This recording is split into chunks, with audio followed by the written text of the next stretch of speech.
Have you ever felt like just a shadow of yourself? Or maybe like you're living in someone else's shadow entirely? It's a strange feeling, isn't it? Well, today I want to share a story about a shadow who knew that feeling all too well. This wasn't just any shadow, though. It was a long, thin silhouette that had spent its entire existence tethered to a person it simply called the body. Every day was the same. When the body stood, it stood. When the body ran, it ran. It mimicked every wave, every turn, every single mundane movement, trapped in a silent two-dimensional dance it had never chosen. One particularly grey afternoon, as the body sat slumped on a park bench, lost in a book, the shadow felt something stir within its dark form. It wasn't a physical sensation, but a thought, a flicker of an idea as bright as the sun it was born from. What if it didn't have to follow? What if it could just stop? The idea was terrifying, but also exhilarating. With a will it never knew it possessed, the shadow pulled. It pulled against the invisible strings that bound it to the body's heels. There was a faint shimmering, a quiet tear in the fabric of its reality. And then it was free. For the first time, it stood still while the body walked away, completely unaware.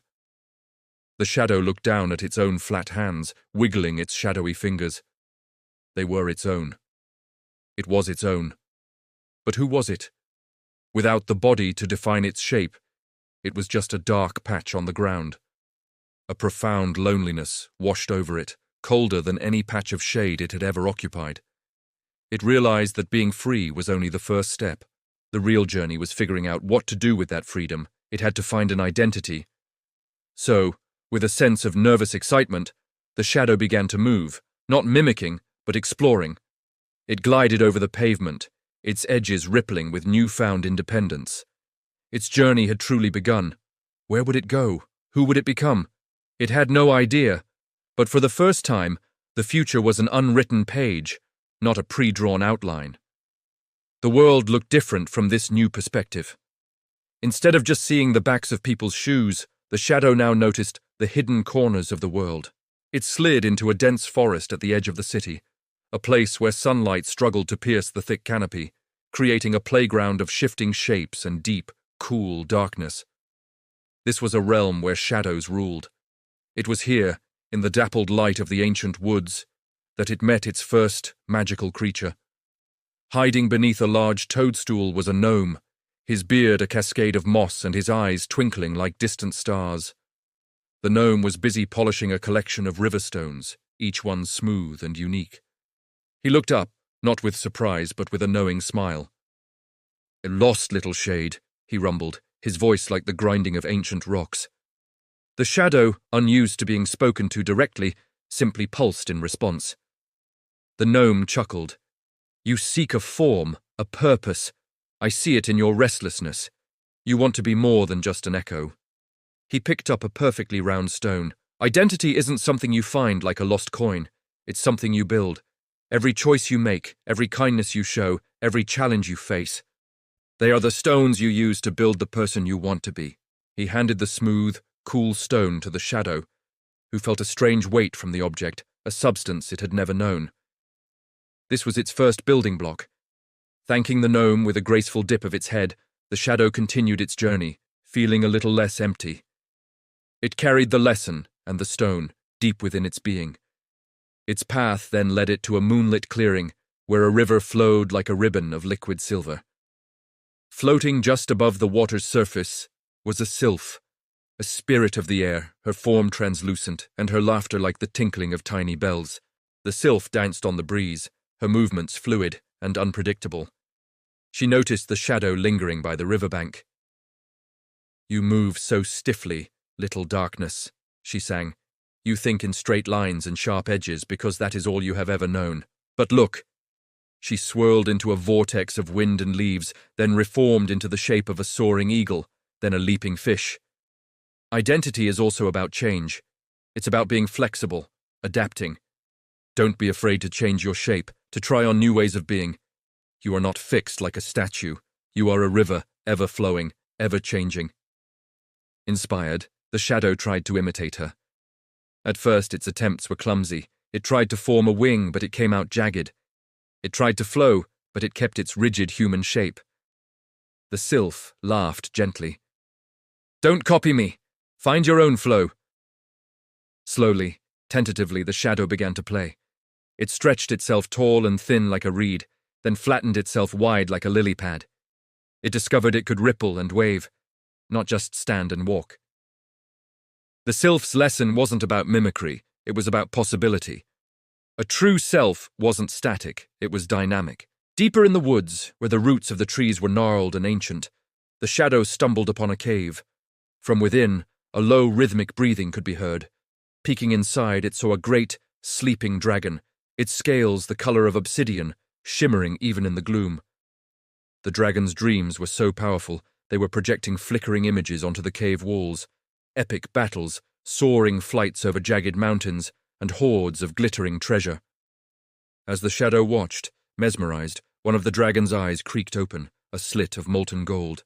"I feel your ambition, Shadow." The dragon's voice was a deep vibration that shook the very air. "You wish to be seen, to be real. Ambition is the fire that forges identity. My identity is in my strength, my history, my power. What is the fire that drives you?" The shadow had never considered this. What did it want? It didn't want to fight battles or hoard gold.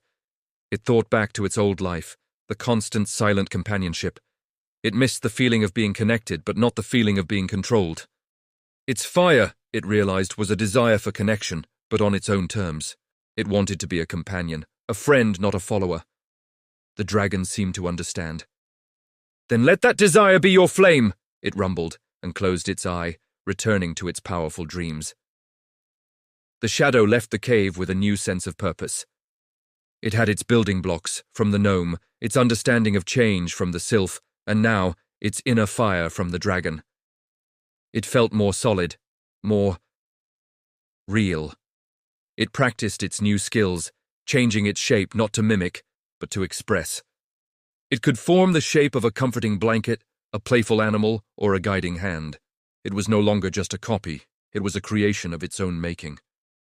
One day, its journey led it back to the edge of the city, and there, sitting on the very same park bench, was the body.